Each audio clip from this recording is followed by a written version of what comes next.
During the last days of summer, we set out to paddle the Magpie River on Quebec's northern shore. Well known for its abundance of quality rapids, its strong gradient, and the pristine wilderness through which it flows, the Magpie is a classic. A group consisting of mostly canoers, newly converted to the sport of kayaking. It'd be our first self-supported trip. From off Saint-Pierre, we flew 90 kilometers northwest in a 60-year-old bush plane to put in on the Lake Magpie. We realized what an incredible playground the North Shore is for a paddler as we flew over, lakes and rivers as far as the eye could see. The flight in itself was a thrill. We watched our pilot fly off, leaving us in the middle of nowhere. The middle of nowhere for me being exactly where I want to be. After only a couple strokes, it was on. 4 days of whitewater paddling. No traffic on the way home, just us and the river.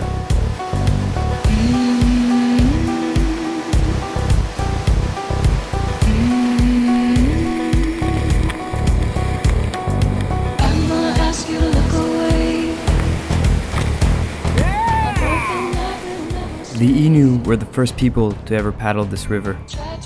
As we followed this path, used for thousands of years to access fishing and hunting grounds, I couldn't stop but wonder what those people would have thought seeing us paddling those rapids in our little plastic boats. It felt as if we could come across them at any time, almost visible in the distance, paddling upstream to spend the winter months.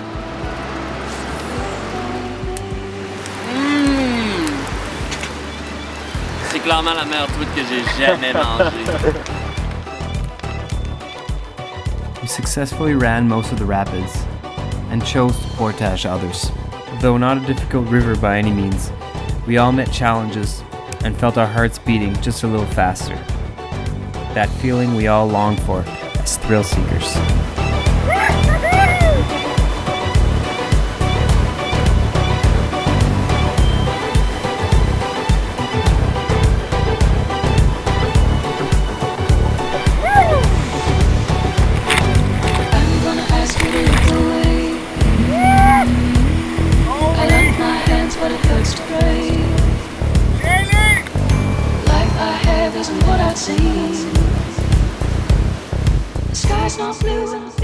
Our last night out on the river, overlooking these falls, so strong, yet endangered because of their hydroelectric potential.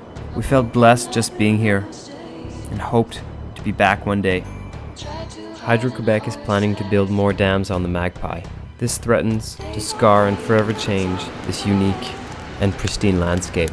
It's only when you are here that you can truly grasp the importance of protecting these places. Tout qu'un pèlerinage.